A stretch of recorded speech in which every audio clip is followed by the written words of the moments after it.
everyone, it's Hailey, and today I'm going to be doing my January book haul. So I think this is a pretty reasonably sized book haul considering the fact that last month my book haul was really big, but I did get a lot of gift cards for Christmas, so I just went out and spent them, especially because there were a lot of sales, so I was able to get a lot of books out of my gift cards. So today we're just going to be talking about those books. So as I have for the past 3 months, I'm going to start off with the editions of Alice in Wonderland that I acquired this month because I am crazy and just cannot be stopped. But this month there's only 2, so at least there's that. So the first one is this one right here, which is illustrated by Mabel Lucy Atwell. I've started to collect editions that are by different illustrators, so at least I'm not collecting just the John Tenniel ones.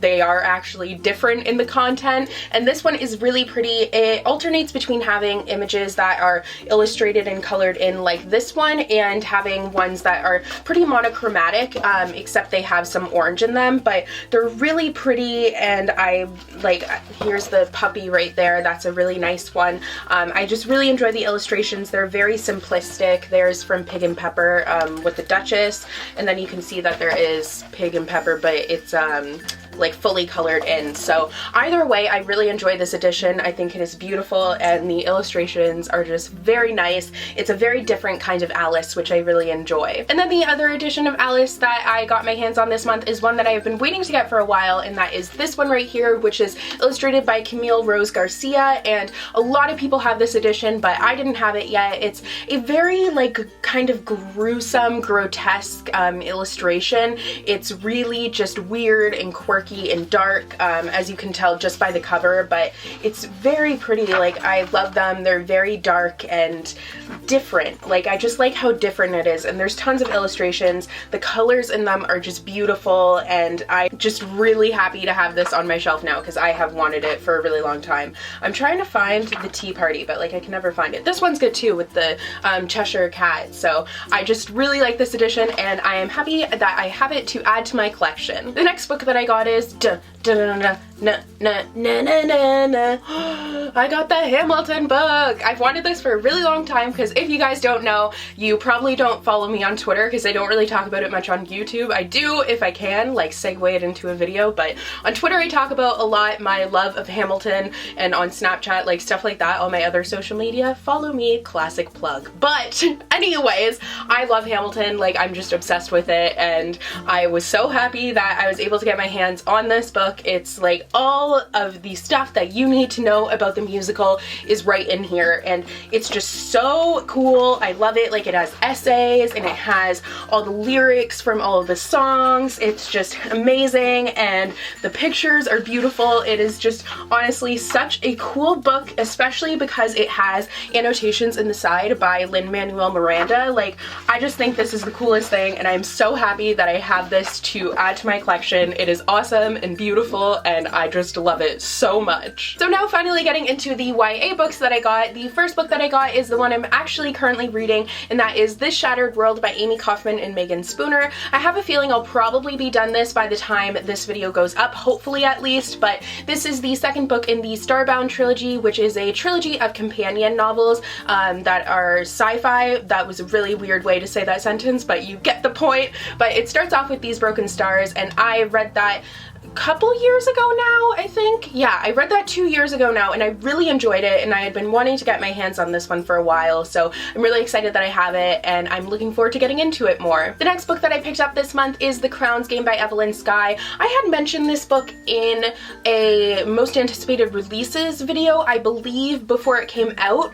Either that or it almost made the list, but I'm pretty sure I mentioned it in one of my lists, and I just never got around to picking it up. But I ended up picking it up just because I saw it again, and I really enjoy the cover. All I know about it is that it's a Russian fantasy, and people have been really raving about it lately.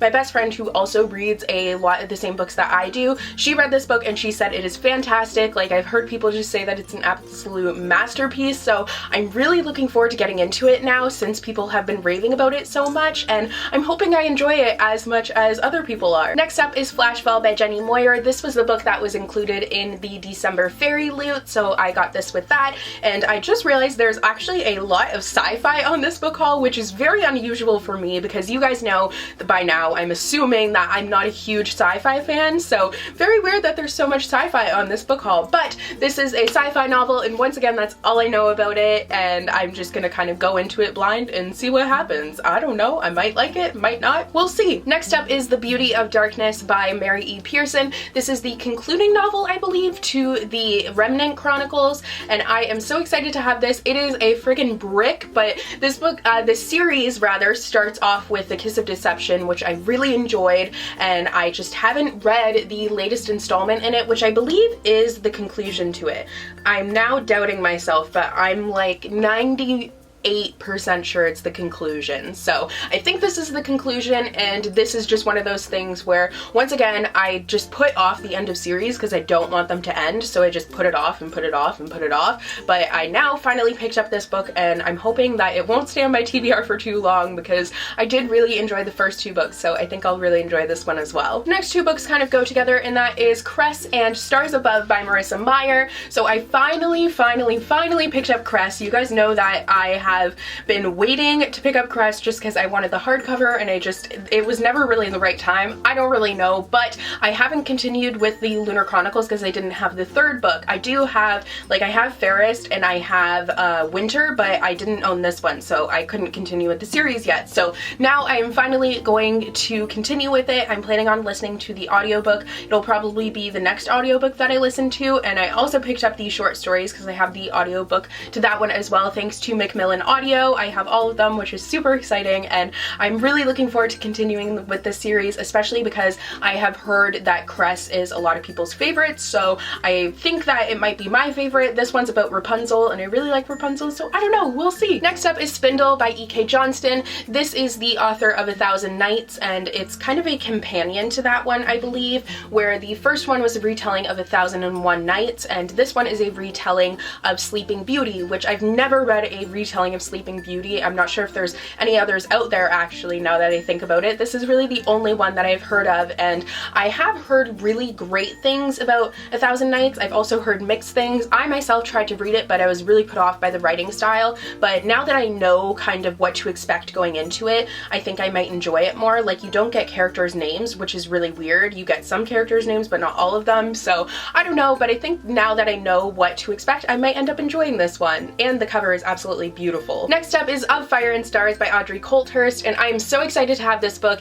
It came in the December Owl Crate, and I was just so excited to see it because I think it sounds like it is going to be amazing. It's all about this girl who, she's a princess. She's arranged to marry the prince, and instead she ends up falling in love with the prince's sister. So it's all about a lesbian princess, which I think sounds amazing, and I'm just very excited for it because, I mean, it's a fantasy and it's all about a lesbian princess. It sounds awesome, and I think it's actually a fantasy standalone, which is another plus, but I'm not 100% on that one. It's just like, if it's a series, that's fine, but it's nice to have some fantasy standalones because there really aren't that many. Next up is The Little Prince, which this cover really reflects off of my video lights, but I picked this one up and I ended up reading it last year, and it was one of my favorite books of the year. I absolutely loved it, and I had heard amazing things and people kept on recommending it to me, and I just had never picked it up, but I'm really glad that I did because I enjoyed it, and I have a feeling I will be rereading this a lot in the years to come. Next up is The Snow Queen by Hans Christian Andersen. I picked this one up last year as well, and I had picked it up for, what's it called? Bookmas. I almost forgot what my little video-a-thon and readathon was called, but I picked it up for the 12 days of Bookmas because it was short and it was an easy read, and it was really enjoyable. This is actually the story that Frozen is based on. If you guys aren't familiar with the original story, it's the Snow Queen, and it is a very gruesome fairy tale, but it's really awesome to read original fairy tales. I really enjoy fairy tales, so it was no surprise that I enjoyed this one. And the last book that I picked up this month is The Boy in the Striped Pyjamas by John Boyne. I have never read this book, surprisingly, because, well, it's surprising because I love historical fiction so much, especially surrounding World War II, and I love really impactful historical fiction, like books like The Book Thief, things that make me think and make me but like really sad, I guess. And this one I have heard is just like so sad, but such a beautiful story. So I'm very much looking forward to finally picking this up. So that is all for my January book haul. Those are all of the books that I got this month. I hope you guys enjoyed this video. Let me know what books you got this past month or what books you guys got for Christmas, because I don't know if I said that in the December book haul, so whatever. But yeah, hope you guys enjoyed this video, and